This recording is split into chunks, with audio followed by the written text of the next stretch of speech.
Empires and nations rise and fall. For the French philosopher Ferdinand Braudel, history followed a 500-year civilizational cycle of social, cultural and material change that he called la longue durée. When measured against Braudel's theory, China's historical trajectory is unique in global history. For over 3 millennia of recorded history, China has experienced at least 4 turns at the apex of civilizational achievement.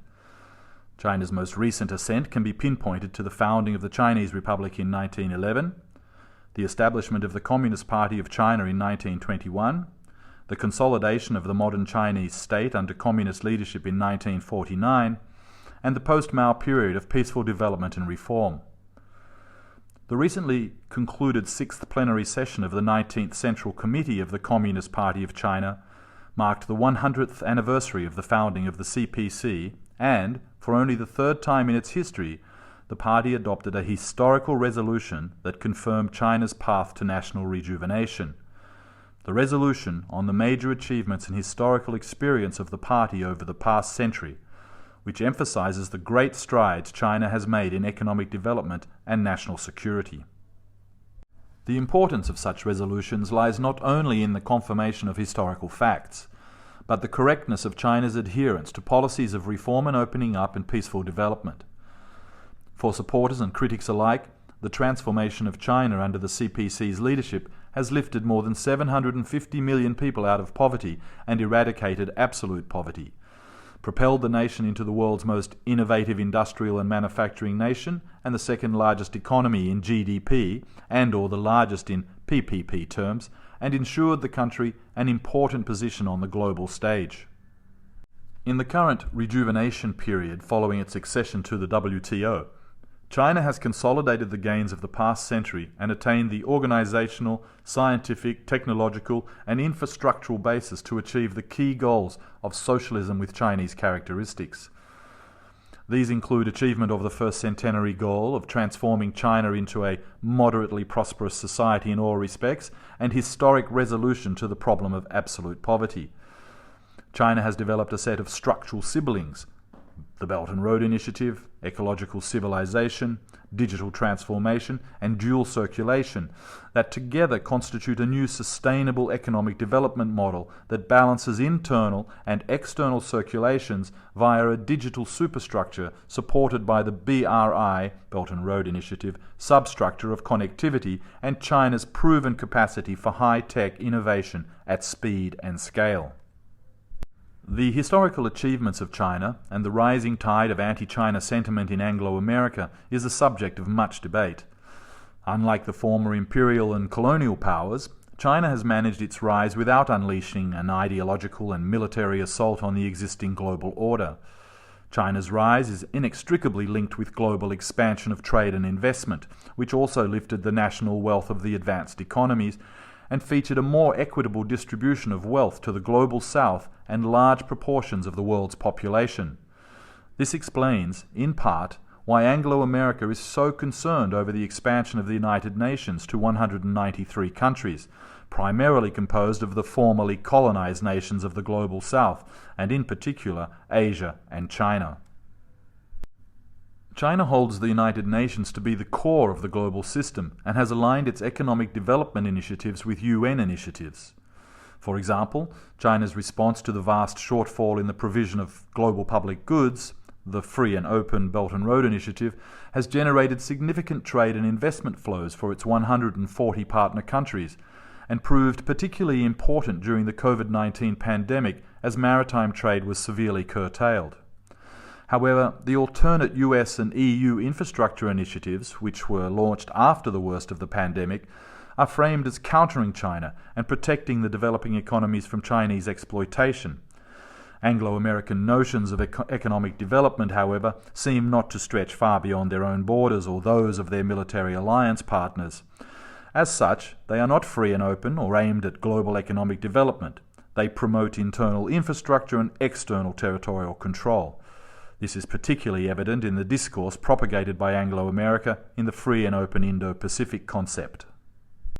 Sovereignty underpins the United Nations Charter, yet the legacy liberal states, which are also the former imperial powers, ignore the rules which they themselves formulated. If changing the rules is permissive amongst the founders of the UN, why are they so opposed to adjusting the formula for global economic development and collective security to suit the majority of the world's nations and peoples? Is that not global democracy? How have constant wars and invasions, political subversions and economic sanctions and embargoes furthered the goals of peace, economic development and security? How do the legacy liberal states' narrow views on values equate to the moral and ethical teachings that are demonstrably shared by the vast majority of the world's populations, nations, religions and political movements? In China, the values of Confucianism and Taoism intersect at many points with the value system generated by other civilizations, most notably Buddhism and Marxism. Chinese civilizational wisdom is historically grounded in the idea of mutuality and reciprocity. This is most simply understood as yin-yang and is widely recognized in the notion that balance and harmony are necessary for humanity's peaceful coexistence. However, the source of Anglo-American apprehension to China's rise is not related to this notion. Rather, it is related to an acknowledgement that China's consequential and continuous civilization has both organizational depth and material sustainability. This explains, in part, why the European, African and Asian nations are less attracted to Anglo-American ideas about China's status in the global order, because they too have experienced severe disruption to their historic continuity. While the United States has its religious and ideological roots in European thought, its population is less homogeneous. As such, notions about religious, political, racial and gender equality were propounded by its politicians to ensure the melting pot of mass migration that populated North America would not resist Washington's political oversight. For almost its entire history after European settlement, the fledgling United States was at war expanding its territory, excluding European powers from the Western Hemisphere through the Monroe Doctrine, and building its economy on slavery, the extermination of native populations, and natural resource extraction. For almost a century following the US Civil War, the social and political cohesion of the continental republic was maintained by constant economic and territorial expansion at the expense of the older European and Asian empires. Yet the two oceans that protect the United States also isolated it from the dire consequences of its continued efforts to evangelize its philosophical and religious ideas via hegemonic, military, economic and cultural practices. China's century of humiliation at the hands of the former imperial powers, including the US and Japan, is not a fabricated narrative designed to exclude modern Europeans, Americans and Japanese from interacting with a rejuvenating China. Rather, it is a reminder for the Chinese and other victims of imperial aggression and colonial subjugation that nations can rise again as responsible stakeholders within the international system. In fact, only Russia and China escaped complete colonial subjugation, and this in part explains the continuing efforts by successive US governments to subvert and contain those two nations.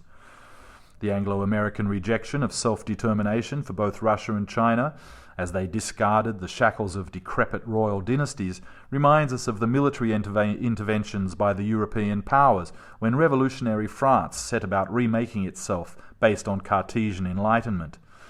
Often forgotten is that Napoleon did not start any of the wars in which he emerged victorious. The eventual defeat of Napoleonic France was, in large part, due to the British naval power. The Americans, safely ensconced between two oceans, correctly determined that naval power would also greatly increase their economic and military influence. Today, the American naval power is manifested in the concept of the Indo-Pacific. However, it is not free and open in the sense that the Belt and Road is free and open. Rather, the US Indo-Pacific strategy is designed to appropriate China's ability to guarantee its own territorial sovereignty and sea lines of communication. Moreover, the US constant incitement of separatist forces in Taiwan, Tibet, Xinjiang and Hong Kong has been accompanied by sanctions, embargoes and subversions. Diplomatic campaigns, mass media propaganda, technological apartheid, allegations and accusations of human rights abuses, and forced labour are falsely generated to justify yet more sanctions and more propaganda.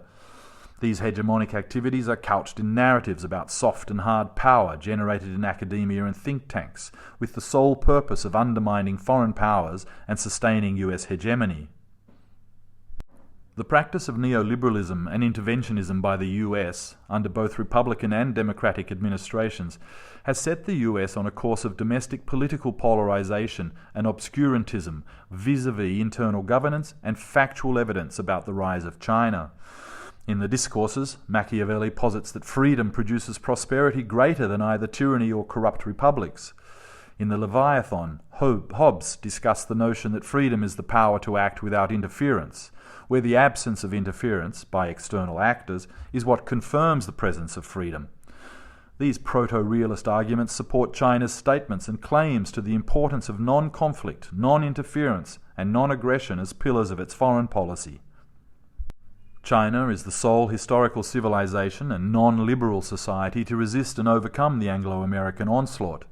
Yet even today, China patiently seeks to harness peaceful development and multilateralism to offset the worst excesses of American exceptionalism and its increasingly polarized political system.